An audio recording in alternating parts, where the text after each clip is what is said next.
రెడ్డి గారినే ఇసుక కుంభకోణంలో అరెస్ట్ చేశారు. తహిమాయన్ని శాంతి భద్రతల అంశమే.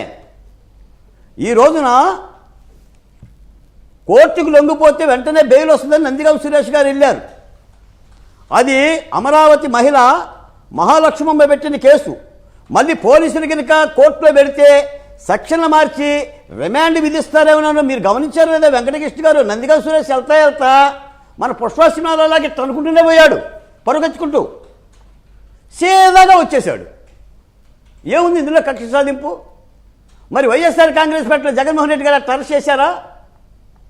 అంకబాబు గారిని అరెస్ట్ చేస్తున్నప్పుడు మొత్తం యావత్తు మనమే మాట్లాడాం కానీ డిబేట్లు గడగడ వణికిపోయింది కదా సార్ రాష్ట్రం.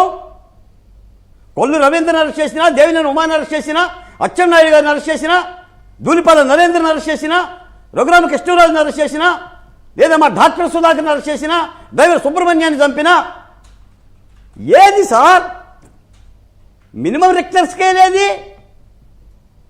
ప్రజాస్వామికంగా అరెస్ట్ చేస్తున్నారు అంతే. పైగా ఇందులో కూడా దళితులు. ఇప్పటికి ఆయన ఏమంటున్నాడు? 2.0 అమలు చేస్తాను అంటున్నాడు. అంటే 1.0లో మిస్ అయిన వాళ్ళందరూ 2.0లో వేసేస్తారంట. ఇప్పుడు ఈ పరిపాలనలో కూడా మీరు నేను మాట్లాడినవే. ఎండిఓ ఎంపీడీఓ జవహర్ బాబు మీద 14 మంది రెడ్డిలో వెళ్ళిపోయి దాడి చేశారు, కులం పేరు మీద దూషించారు. మొన్న జగన్మోహన్ రెడ్డి గారే పిలిచి ఒక ఎస్టీ డిఎస్పీని ఏమయ్యా రేపు మేము వచ్చేస్తామయ్యా, నీ సంగతి చూస్తామయ్యా అని అన్నాడు. మరి వాళ్ళేమో సత్యవర్ధన్ని కిడ్నాప్ చేసి మై హోమ్కే తీసుకెళ్లారు. మరి ఏది ఈ రోజున? గతంలో నేను ఎన్నోసార్లు కూడా చంద్రబాబు నాయుడు గారు లోకేష్ గారి పాదయాత్రలో ఓ మేనిఫెస్టో ఇచ్చారు, దళిత త్రిదళ పత్రం అని. అయ్యా అభివృద్ధి, సంక్షేమం, భద్రత, ముఖ్యంగా ఆంధ్రప్రదేశ్లో ఎస్సీ ఎస్టీ కులాలకు భద్రత కావాలయ్యా. అన్నం లేకపోయినా బతకగలుగుతాం, నీళ్లు లేకపోయినా 2 రోజులు ఉండగలుగుతాం, కానీ భద్రత లేకపోతే బతకలేమయ్యా. అసలు ఈ కూటమి విజయానికే ఒక స్వాతంత్ర పోరాటంలా జరిగింది భద్రత. ఇష్టానుసారంగా మహిళల్ని చీరలు లాగటం, లంగాలు లాగటం, కొట్టడం, తిట్టడం. రంగనాయకమ్మ గారి పరిస్థితి ఏంటంటే 70 సంవత్సరాల రంగనాయకమ్మ గారిని అరే ఆ మాత్రం కసి కూడా చూపించట్లేదు కదండి రాష్ట్ర పోలీసులు.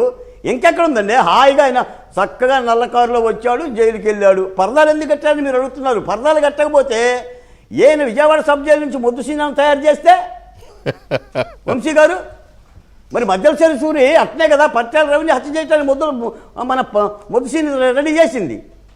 అందరు క్రిమినల్సే కదండి వీళ్ళ ఆలోచనలన్నీ క్రిమినల్సే కదా. ఇప్పుడు ఇవి సత్యవర్ధన్ కిడ్నాప్ చేయకపోతే వంశీ గారు అరెస్ట్ లేదుగా. ఇప్పుడు చంద్రబాబు నాయుడు గారేమో పరిశ్రమలు రావాలి, ఉపాధి కావాలి, మన టెంపుల్స్ అభివృద్ధి చెందాలి, ఏంటి ఇది కట్టాలి అది కట్టాలని చెప్పేసి చంద్రబాబు నాయుడు గారు అభివృద్ధి తోవలోనే ఉన్నాడు. మరి వీళ్ళేమో మళ్ళీ మేము వస్తాము, నిన్ను లేపేస్తాము. మీరు యామిని గారు, మీరు భారతీయ జనతా పార్టీ కాబట్టి మీరు ఆలోచించాలి. మరి జగన్మోహన్ రెడ్డి గారి మాటకి 2 సార్లు అంటున్నాడు, మొన్న కూడా అన్నాడు, వీళ్ళందరినీ అరెస్ట్ చేయటం దేనికి, ఆయన అరెస్ట్ అయ్యా బాబు అంటున్నాడు ఆయన. రేపు విజయవాడ సబ్ జైల్లో కూడా ఆయన మాట్లాడేది అదే. మరి ఆయన 2.1 అన్నప్పుడు మరి 3.0 ఆయన ఓపెన్ చేస్తారా? పోనీ జైలు అనేది ఓపెన్ చేస్తారా? మాకైతే భయంగానే ఉందండి. నేను మాట చెప్తాను వెంకటకృష్ణ గారు, ఈ కూటమి ప్రభుత్వంలో ఒక్క దళితుని ప్రాణం పోయినా వాళ్ళ కూడా ఈ రోడ్డు మీద ఉంటాడు. పోతానే ఉన్నాయి ఒక్క ప్రాణం పోయినా చెప్తున్నాను కాదండి, ఒక్క ప్రాణం పోయినా లోకేష్ గారు చెప్తున్నా, నా డిబేట్ లో ఉన్న పెద్దలో మాణిక్యవర ప్రసాద్ చెప్తున్నా, మళ్ళీ రోడ్డు ఎక్కుతాం. ఎట్టి పరిస్థితిలో వదలం. ప్రాణాలు కాపాడండి సార్. ఏంటి సార్ ఆఖరికి ఆ సత్యవర్ధన్ అనేవాడు ఆఫీసులో కూడా పనిచేయకుండా కొరియర్ బాయ్గా చేసుకుంటాడు. నేను నిన్న ఒక మాటే ముప్పాల సుబ్బారావు గారు స్వయంగా ఫోన్ చేశారు. డ్రైవర్ సుబ్రహ్మణ్యానికి ఎస్సీ ఎస్టీ అట్రాసిటీ యాక్ట్ ప్రకారంగా రావాల్సిన పెన్షన్ డబ్బులు, ఛార్జ్ షీట్ వేసిన తర్వాత రావాల్సిన డబ్బుల గురించి మాట్లాడటానికి స్వయంగా చంద్రబాబు నాయుడు గారిని కలిసి విజ్ఞప్తి చేస్తే నిన్న చంద్రబాబు నాయుడు గారు ఆ డబ్బులు విడుదల చేశారు. కూటమి ప్రభుత్వం ఆపేస్తే విడుదల చేశారు. నేను అడుగుతున్నాను వెంకటకృష్ణ గారు, ఎంతమంది ముఖ్యమంత్రులు కలవగలుగుతారు? ఎంతమంది ముఖ్యమంత్రులు కలిసి ఇలాంటి అర్జీలు ఇవ్వగలుగుతారు, డబ్బులు తీసుకురాగలుగుతారు? సుబ్బారావు గారు పెద్దవాళ్ళు కాబట్టి సరిపోయింది. ఏమైంది ఎస్సీ ఎస్టీ అట్రాసిటీ యాక్టు? ఏమైంది ఎస్సీ ఎస్టీ కమిషను? ఏమయ్యాడు కలెక్టరు? చచ్చిపోయినోడికి డబ్బులు ఎవరండి? ఎరియర్స్ అంటాం మళ్ళీ అవి. ఏది చచ్చినందుకు ఎరియర్స్ సార్ మేము అడిగేది.